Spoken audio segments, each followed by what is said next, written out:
The first topic which I'll cover today, this seminar, is DAG-based blockchains. Two papers that came out from this topic, DAG-Rider and Cordial Miners. If I'll have time, I'll go into view synchronization, which has again two papers, Codsworth and expected linear unsynchronization. And I was lucky enough to participate in a survey and in a technical report for the Novi, just like I didn't mention, in the Novi blockchain project, and may rest in peace. And this was the vast majority of my research throughout my PhD. I did some work on payment channels. I had to work with Itai on teaching during my master's degree. And I took the knowledge from that. And last year, we did a more foundational paper on payment channels in asynchronous networks. And I did a small paper in cloud encryption during an internship at IBM. So again, I'll focus today on DAG-based blockchains and view synchronization. I'll go in depth into DAG blockchains and, time permitting, into view synchronization. Feel free to stop me and ask any questions throughout the talk. Okay, we have enough time, and I'll just skip the second part if we run out of time. Everybody good? Great. So James Meekins published in 2014 a position paper about Byzantine fault tolerance protocols. And he said he had a figure in this position paper, which said that this is how usually figure 2 in DFT protocols look like. Usually there's a bunch of servers and the client sends a request to one of them. Usually the server echoes the message to all the other servers. And because we have Byzantine processes, maybe the servers need to talk with each other and coordinate what the request was. And more often than not, you reach a protocol which looks something like this. So I guess the motivation behind what I'm saying today is how to reduce the number of errors, so how to simplify consensus protocol in the Byzantine setting. And I'll start with DAG-based blockchains. This is based on work with Sasha, Udi, Edith, and Lefteris. The model is asynchronous, meaning that the adversary controls all the messages arrival time. So we have reliable links between all processes. A message sent by one correct process will eventually arrive, but the adversary controls everything else. It controls when the message will arrive, the order of the messages, and so on and so forth. We have n validators, miners, nodes, processes. These are all the same terms, meaning that we have n processes running in a distributed fashion, running some distributed protocol. And we have up to an F, a third of the processes, which can be Byzantine. This is the optimal resilience in such networks. Now, I'll show you a DAG, a distributed cyclic graph in a moment. When I say a node, I mean a process. When I say a vertex, I'll mean a node in the DAG. Okay, so I'll try not to intertwine the two definitions, but if I do, please ask what do I mean. Okay, but I'll try to use the term vertex for a node inside the DAG itself. Now, the goal of the talk, the goal of DAG-based blockchains is basically creating a blockchain, a multi-shot consensus protocol, atomic broadcast, state machine replication. Again, these are all the same terms for the same output, getting a set of n participants and processes to agree on an ever-growing ledger of decisions. So to agree on a blockchain, it's not a one-time task of agreeing on a single decision. It's an ever-growing task of adding more and more mutual decisions to the blockchain itself. Now, the protocol I'm about to present you, the first one is DAG-Rider, will have the following properties. We'll have a linear number of messages per transaction in an amortized way. So there is a known lower bound, which is quadratic, for reaching agreement between a set of participants. The way we circumvent that is by using batching. So we reach an amortized linear number of messages. It is post-quantum safe, meaning that we use cryptographic tools only for liveness, only to add new decisions. But everything until which has been reached, until an adversary with unbounded computational power arrives, is safe, so it cannot be changed. And the latency is expected constant. Again, we have a result FLP, which shows that in asynchrony, consensus cannot be reached deterministically. That's why we have to use randomization. And therefore, we talk about expected latency and not the worst case latency. And by balanced, I mean that usually most consensus protocol looks something like that. We have a set of 4 processes and the leader, which receives messages, sends the values to all the other processes, gets the votes, then distributes again the messages.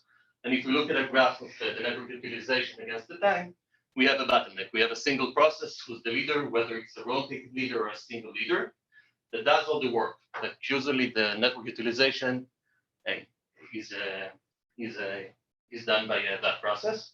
And the goal of DAG-based protocols is also to mitigate that, to have all processes do exactly the same work. So we don't differentiate between the work of all the processes in terms of the network utilization. Questions so far? Okay, so to get the DAG-based blockchain, step one is build a DAG. So we build a DAG. The DAG here is a structured distributed DAG, which is divided into rounds. So each column in this diagram represents a single round. So the left one is round 0, round 1 moving forward, and each row represents a single process. So we have 4 processes. One of them can be Byzantine in this example, and each vertex in the DAG represents a message from a process for a specific round. So the top left vertex is the message from E1 in round 0. Now each message contains the following set of information. It contains the source and round of that vertex. So this vertex will contain P1 in round 3. It will also contain a set of order of 10 transactions. This is where we do the batching. We contain a set of a large number of transactions, depending on the number of processes. And the edges in the graph are references from a vertex to the previous rounds, to the vertices in the previous round. So the edges here are references from this message to the vertices in the last round, in round 3. Now, the ultimate goal, or the goal which I'll speak about in a moment, is how do we take this DAG structure, which the processes build together, right? Each of them contributes a vertex in each round, and we total order the vertices into a single linear blockchain. Now, when is the round complete? So let's say this is the current DAG that one of the processes observes, let's say P1, and the new vertex is added. P3 disseminates a vertex in the DAG, and it is added to the DAG by P1. A round is complete once it has 2f+1 vertices. So once round 3 has 3 vertices, process 1 can move to the next round. And when I say move to the next round, it simply creates a new vertex, loading it the set of O(n) transactions, have the references to the vertices in the previous round, and disseminate it. Now, what do I mean by disseminating a vertex in the DAG? Well, we use reliable broadcast to do that. Reliable broadcasting is an abstraction protocol to disseminate messages, and it guarantees the following 3 properties. First of all, if a correct validator sees a value, sees a vertex in the DAG, then eventually all other correct processes will see the same value. So if a correct process sees this vertex, everybody else will see it as well. Integrity means that a process can only send 1 vertex per round. And validity means that if a correct validator initiates sending a vertex, then every other correct process will eventually receive it. Now, there are many protocols to actually implement reliable broadcast. The most famous one is blocklace, was published already in 1987, but there are many other implementations to actually implement reliable broadcast. The important thing is that we get these guarantees from every implementation. Now, the good thing about using reliable broadcast is that we have no equivocation. Equivocation means having a Byzantine process create 2 different vertices for the same round, sending one of them to a part of the correct processes and a different one to the other correct processes. When we have reliable broadcast, even a Byzantine process cannot equivocate. It cannot create 2 different vertices in the same round and distribute them to the correct processes. The downside of using reliable broadcast is that it has costs in terms of latency. So there is a known lower bound, which was proved a few years ago, that every implementation of reliable broadcast needs at least 2 rounds of communication. A round of communication is the network delay, when a process sends a message to another. So the advantage is that it eliminates most of the Byzantine behavior that the Byzantine processes can inflict when building a DAG. The downside is the latency we get once we use reliable broadcast. Now, it's important to mention that two processes can see different views of the same DAG. What do I mean? I mean that if the left-hand side is P1's view of the DAG currently, and P2, and the right-hand side is P2's view, then you can see that P1 currently has this red, brown vertex in the DAG, and P2 doesn't. And P2 might have a vertex, a green vertex, which P1 currently doesn't have. But eventually the DAGs converge, right? So reliable broadcast guarantees that each two DAGs at the same time have the same prefix. Eventually, over time, they'll converge and all the correct processes will see the same DAG. Any questions? Okay. So we build the DAG. Now we need to take this DAG that the correct processes built and total order the vertices inside them. This is step 2. In order to do that, yes. How do you choose the edges before? The what, sorry? The edges of the graph. So when you complete a round, you create a new vertex and you simply send references to all the vertices in the previous round, all the vertices you have. A round is complete once it has 2f plus 1 vertices. Then you move to the next round, create a new vertex, add references to the previous round, which you already have in your DAG, and then you disseminate it using reliable broadcast. Okay. So how do you total order the vertices in the DAG? Well, we need to introduce the notion of waves. Let's say that you completed a large number of rounds. Every 4 rounds in the DAG consist of a single wave. So rounds 0 to 3 are wave 1, 4 to 7 are wave 2. This is also the reason why we named the protocol DAG-Rider, because you write the waves of the DAG to order the vertices. Now, when a wave is complete, you need to elect a leader. So let's say that wave 1 is completed. We need to elect a leader for the first round of the DAG. So when wave 1 is completed, you choose retrospectively, after the wave is complete, one of the vertices in the first round of the wave as the leader of that round. So let's say Obama was chosen as the leader of wave 1. When wave 2 ends, we choose a leader retrospectively. When round 7 ends, wave 2 ends, choose a leader retrospectively for the first round of wave 2. So let's say Trump was chosen as the elected leader for wave 2. Now, total order means that we order the leaders. So we first order Obama, then we order Trump, and then we can order all the vertices in between them. So once we agree on the set of leaders, we can take all the vertices between the 2 elected leaders and totally order them in a linear blockchain. It's a DAG, you can agree on a topological sort. So as long as everybody sorts in the same way the vertices between the 2 leaders, the order between them will be the same. Let's say round 3 ends somewhere in the future. So Biden was chosen as the first leader of the first round of wave 3. Again, we'll take all the vertices between Trump and Biden and totally order them in between them. Now, there's a special case which we'll talk about in a minute. What happens if there's no path from Biden to one of the nodes, to one of the vertices, and I'll discuss it in a moment. But the problem of totally ordering the entire DAG becomes the problem of ordering the leaders of the waves. So once we agree on the set of the leaders, everything else is just done locally as a topological sort. Now, how do you elect leaders? So I said that once the wave is completed, you elect a leader in the first round. But this is where the randomization comes into play. We use threshold signatures. Threshold signature is a cryptographic signature that needs more than 1 share to create it. So in this case, you need f plus 1 shares to create a signature that only once you have enough shares, you can actually calculate the signature. And we send, or processes send their share of the signature for that wave in the last round. So that's why only when the last round of each wave ends, you can calculate the threshold signature. You can hash it, take the first bits, and calculate a random leader for the first round of that wave. This is also the reason, which I won't go too much into, why each wave consists of 4 rounds. You need to wait 4 rounds to ensure that the adversary can't generate an order of messages which will cause the elected leader to not appear in the DAG. So actually, we prove in the paper that by waiting 4 rounds, in each wave, the chance the elected leader is actually in the DAG is 2/3, 66%, a constant number.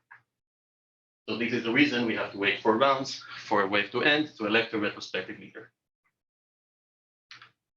But that's not enough. Leaders need support. So even if you elect a leader and it appears in your DAG, you need to check that it has enough support. And by support, I mean that it has enough path from the last round, from the vertices in the last round, for the elected leader. So the commit rule is when a wave ends, you choose a leader retrospectively. You check if it's in your DAG or not. And then you check if you have 2f+1 path from the last vertices in the round, from the vertices in the last round to the elected leader. If this is the case, then you can actually commit. You can order the leader as part of the total order. But that's not the full protocol. There is also a caveat. What happens, for example, in this case? So Obama is chosen as the leader of the first wave. It appears in your DAG, but it doesn't have enough support. So the commit rule is not meant for wave 1, right? So then you move on to wave 2. You don't order Obama because the commit rule is not met. Let's say Trump was chosen as the leader of wave 2. Well, now it has enough support, right? Because it has 2f+1 path from round 7 to the elected leader. So you order Trump. The full commit rule actually needs you to go back and check if there's a path from the chosen leader Trump to maybe a previously chosen leader, because it might be the case that another process actually did order Obama. It did have enough support in the DAG. So once the commit rule is met in wave 2, you need to traverse the graph, the DAG previously, check if you have a single path from the elected leader to a maybe elected previous leader. And if this is the case, you also order the leader when you totally order them. And then again, you can take all the vertices between the two leaders and topologically sort them and add them to the total order. As well as the vertices before the previous leader. As well as every vertex before Obama as well, yes. Any questions so far? Now let's talk about weak edges. So I've mentioned the special case where we might have a vertex in round 2, for example, which doesn't get ordered. This is because it doesn't have any incoming edges from it. It might be the case if process 4, in this example, is slow. So if processes 1 to 3, remember we need 2f+1 processes to advance the DAG. If process 4 is slow, then it might create a vertex in round 2 when everybody else is already way ahead. That's why we introduced the notion of weak edges. Weak edges are edges from a round to a round which is more than one round in the past. So for example, the edge from round 5 to round 2. And we only use these types of edges to order the vertices. So we take the weak edge when we traverse the DAG between Trump and Biden and use it to topologically sort these vertices as well. So again, weak vertices are only for the topological sort, not for the commit rule, not for advancing the DAG. Only when after ordering the leaders, they're used for adding all the vertices of all processes, even the slow ones.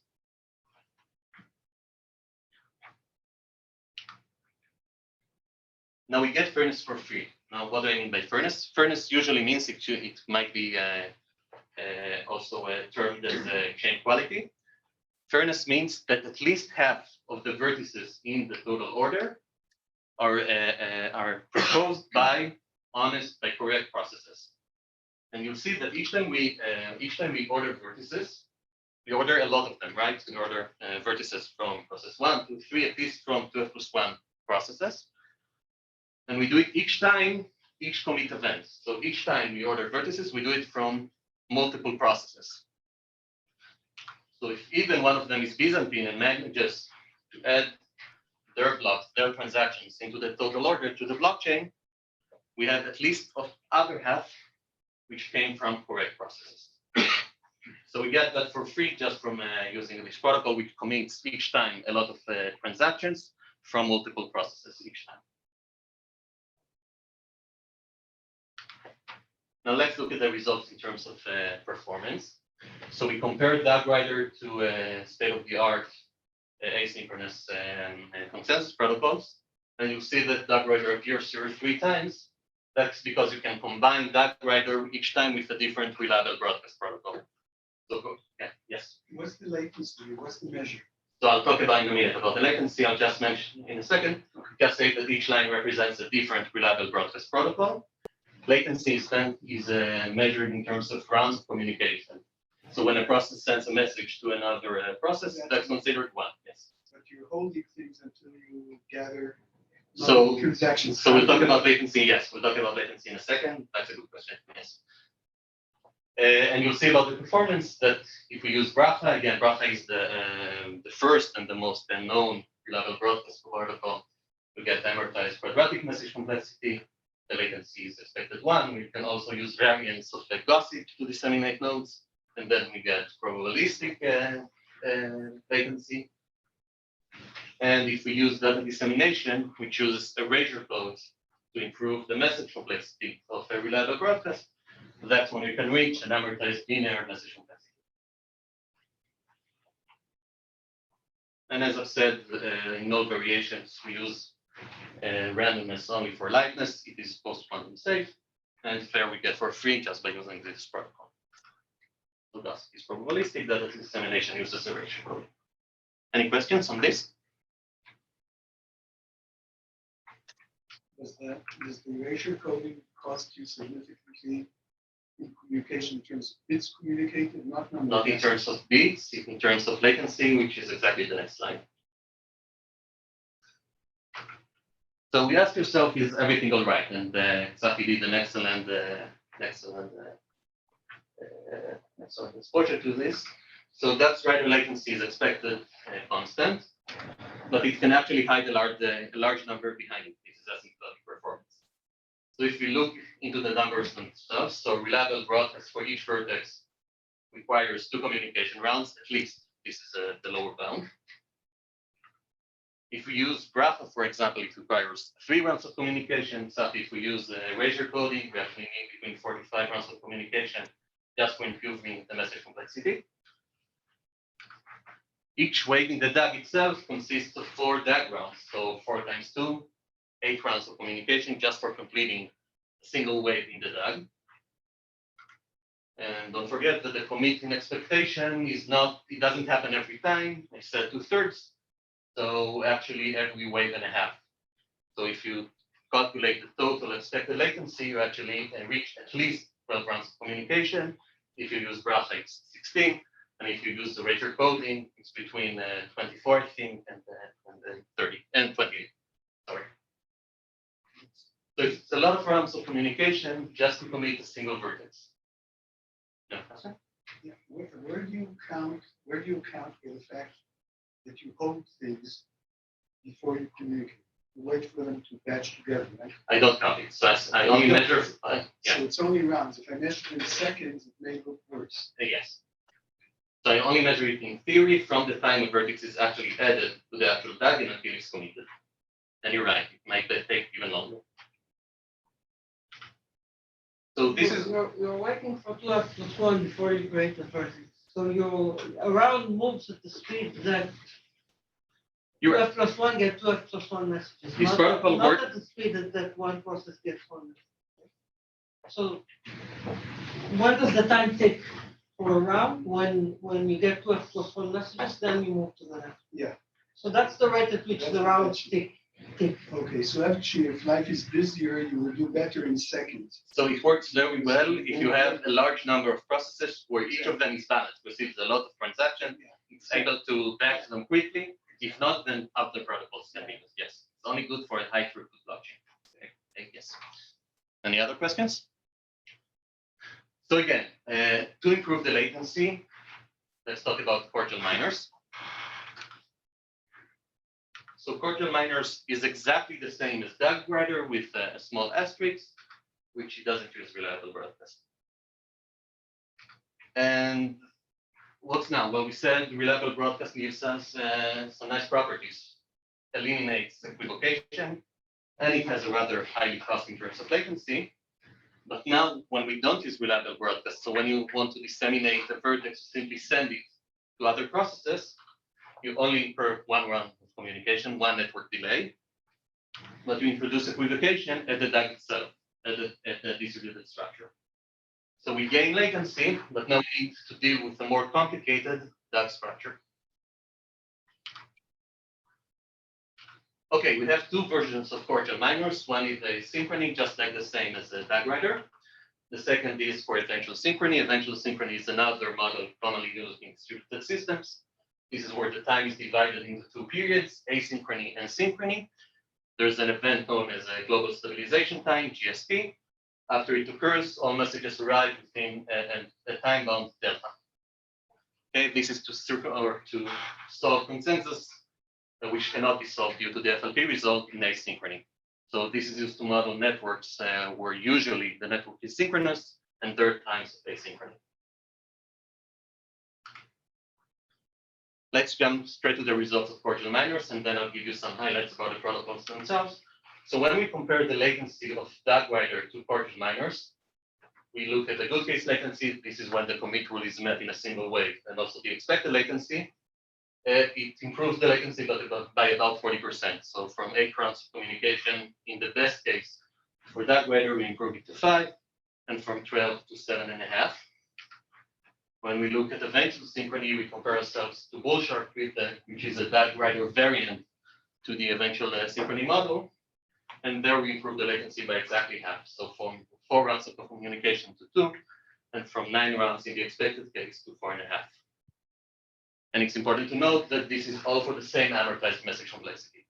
So we don't spend more messages to improve the latency for exactly the same message complexity. We're able to improve the latency by foregoing the use of reliable broadcast. But as I said, the new protocol introduces new problems. Well, the first is that the DAG, which we call in this paper a blocklace, because it's more complicated, it can contain equivocations and omissions. What do I mean? Let's look at an example again. So the left-hand side is P1's view of the DAG, the right-hand side is P2's view of the DAG. Now a Byzantine process can create two conflicting vertices, send one of them to P1 and the other one to P2. So the DAGs of two processes can contain equivocations. And also if a process crashes, even if it's not Byzantine, it can add the vertex to each DAG, but it might not reach the DAG of the other process. So the first solution on how to deal with this problem is a new dissemination protocol, and it's a piggyback solution. What do I mean? Let's give an example. Let's say this is P1's view of the DAG, and it wants to add a new vertex V to the DAG, to its DAG and disseminate V. Well, we use the event where P1 disseminates a new vertex V to also make it send other vertices that it thinks other processes might not know. So again, let's assume that P1 disseminates V and wants to send to P2 V, along with any other vertex it thinks that the P2 might not know. Since this vertex was created by P2, right, and P1 has it in its DAG, then it knows that everything in this vertex path, P2 already knows. The only vertex it might not know is the bottom one here. So along with V, it will also send this vertex at the bottom here. So we piggyback on disseminating vertices to also send other vertices which a process might not know. In the worst case, each vertex in the DAG is sent by all processes to all processes, incurring N-square messages. So this is the worst case. In a synchronous network, everybody just sends their vertex. So only in the worst case, it's quadratic. Usually in the good case, everybody just sends its own vertex.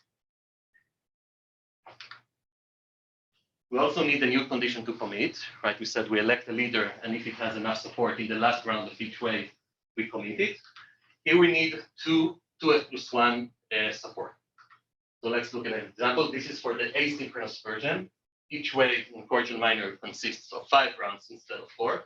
But remember that each vertex here is disseminated just by a single network delay, as opposed to at least 2 in DAG-Rider. But now to commit Obama in this case, we need first the support of 2F+1 vertices in the first round after the leader is chosen, and also in the last round. So you need 2f+1 support from the last one that observes 2f+1 vertices in the second round that observe the elected leader. When I say observe, I mean have a path from it, right? And the actual commit rule is more complicated. You can read the paper for more details, especially in eventual synchrony. In eventual synchrony, you have timeouts because there is a timeout on message delivery. That's why we're able to improve the latency, but the commit rule is actually more complicated. And one thing I haven't mentioned is that when you choose a leader and you check if it has double support, this is all done locally, right? You don't need any other information besides the information you already observed in the DAG to check if the commit rule is met. So the distributed task is only building this blocklace DAG structure, but everything else, choosing a leader, checking if it has enough support, and committing it is done locally and can be done lazily. So you build a DAG and then you check locally if the commit rule is met. Any questions so far about this topic? Good crowd. So DAG-based protocols, as I've said, allow the blockchain that is fair, at a high throughput, and is balanced. There have been several works which actually implemented a variants of DAG-Rider and the bullshard. One of them won best paper in Eurosys last year, and they actually proved also the efficiency of this DAG structure. Okay, so if there are no questions on this topic, we can go to view synchronization. This includes two papers with Sasha, Oded, Dalia, and Dit. And the model here is eventual synchrony, which we've talked about, so I'll just go on. So as I've mentioned before, there's a lower bound on the deterministic worst case message complexity for Byzantine agreement, and this lower bound is quadratic. So in the worst case, it takes at least a quadratic number of messages to reach a single agreement. This is a lower bound found already in the 80s. Now we've seen, starting from DLS in '88, a series of consensus protocol. DLS had a cubic message complexity per decision. A decade later and 2 decades later, we had protocols like PBFP and Ziziva, which showed the worst case S4 message complexity. And ever since the emergence of blockchains, we've seen a myriad of consensus protocols which claim to have a linear number of messages per decision. Now, these are all leader-based consensus protocols. And again, you can wonder what's the connection between the lower bound and the claim that they achieve a linear message complexity, which is better than the lower bound. And the answer then is that these protocols only achieve a linear message complexity once some condition occurs, which is 2f+1 correct processes follow a correct leader. I'll show you in an illustration what does that mean. But the important thing to know is that this linear message complexity occurs only if a certain condition is met. And bullshard has amortized linear message complexity. Okay, so most SMR multi-shot consensus protocols are divided into rounds or views. A process is always in some view. And as I mentioned, progress is guaranteed once you have enough 2f+1 correct processes in the same round. And let's just jump to an example to illustrate. So this line represents round numbers, so 4 through 8. And let's assume that this is a blockchain that processes try to add new blocks to. And we have 2f+1 processes in round 4. So they run some consensus protocol. They reach an agreement, they add a new block.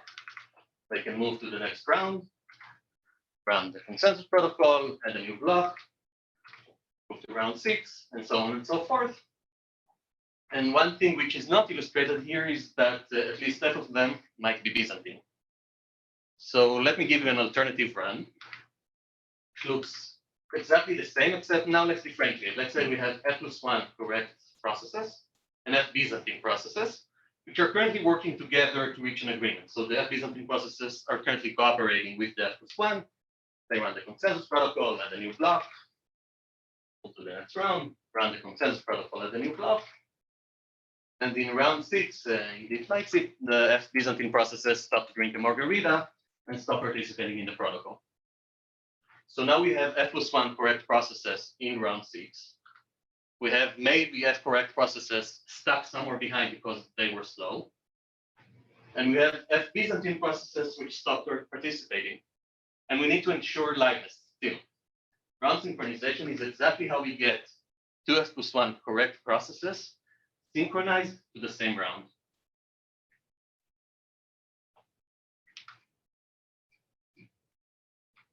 How do you use round synchronization for state machine replication to actually reach a blockchain?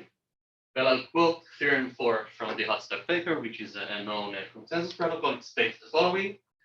After GSP, there exists a bounded time period, TF, such that if all correct replicas processes remain in view V during TF and the leader for view V is correct, then a decision is reached. So there's a large condition that's required to reach a decision, and this condition is what view synchronization is about. So once you reach round synchronization, you can make a decision using protocols like Hotstock. Good question. Yes. You say that you reached something. Are you guaranteed to know that you reached it, or only God knows that you reached it? No, everybody knows. Once you reach, Only God knows. but eventually everybody will know that decision. Only God knows that it's GST. That's correct. But once the decision is reached, then you eventually learn The about it. decision, yes, but you Decision, don't know yes, that but you you don't know reached that round it's okay. synchronization. Correct. Yes. Only God knows that you reached round synchronization. God and certain politicians. Okay. So if we take Hotstock, which has an order of n messages per decision, we add to it round synchronization, we get a complete SMR solution. Okay? We take Hotstock, we add some protocol which implements the condition needed to reach an agreement. That's when we get SMR. Hotstock is deterministic, round synchronization is randomized. So we get an expected order of n messages. And as I said, this is the way we circumvent the quadratic lower bound. We use randomization to reach an expected linear message complexity. It's important to note that the algorithm itself is deterministic. We use randomization only to improve the results, the message complexity, not the deterministic output of the protocol.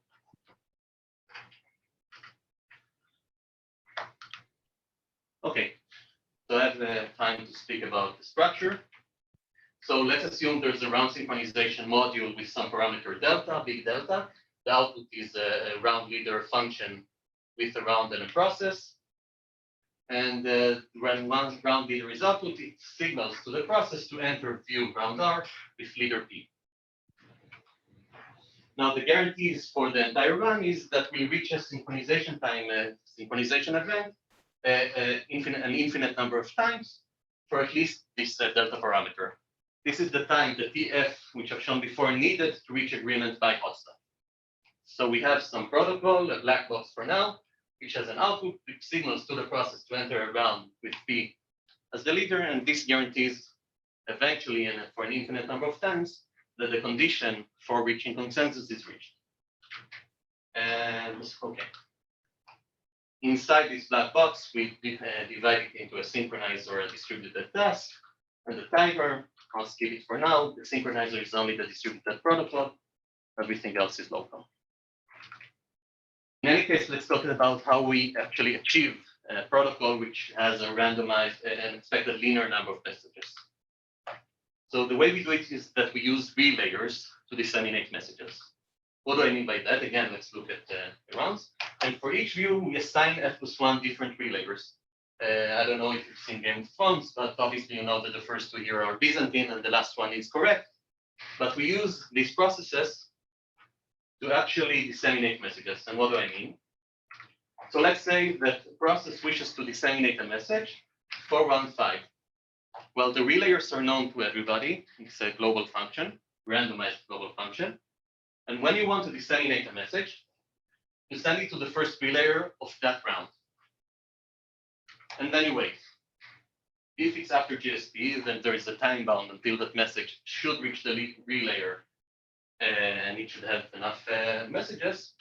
But if you've waited long enough until a timeout event occurs, you try the next relayer in the series. Again, you wait. And eventually, since there are up to an F Byzantine processes, and we have F+1 relayers for each view, eventually you'll reach an honest relayer.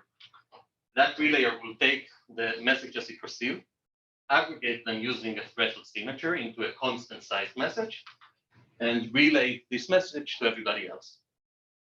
So having an all-to-leader, leader-to-all communication pattern is what allows us to reach an expected linear number of messages. Because everybody just sends a message to the leader, and the leader just sends a message to everybody else. And by using relayer-specific timeouts, we know that when you reach an honest leader, you'll eventually have an expected linear number of messages.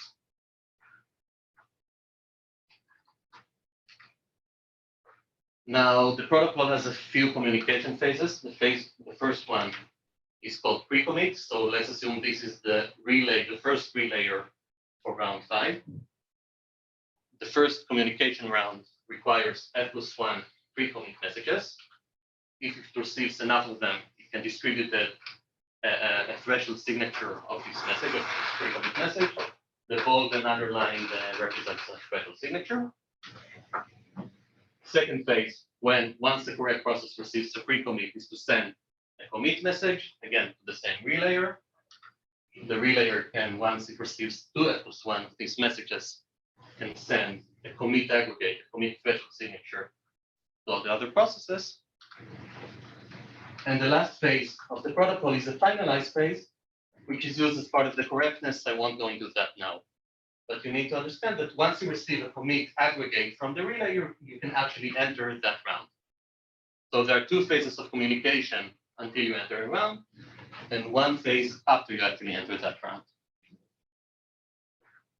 Any questions? Now, this is exactly the performance we get. The latency is expected linear, and the message complexity, the latency is expected constant, and the message complexity is expected linear, by using this communication pattern and moving to relayers once you time out. And I think I'll forego going over the correctness intuition. I think that's enough.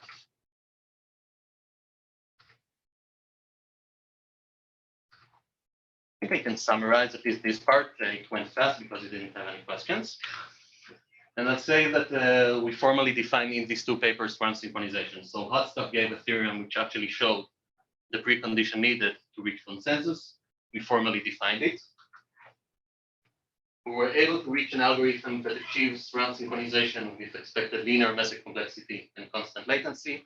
This is the first time that consensus could actually have been solved with this performance in the eventual synchrony model. And we supplied the missing ingredient needed for Hotstuff to actually solve the blockchain with this communication complexity and latency.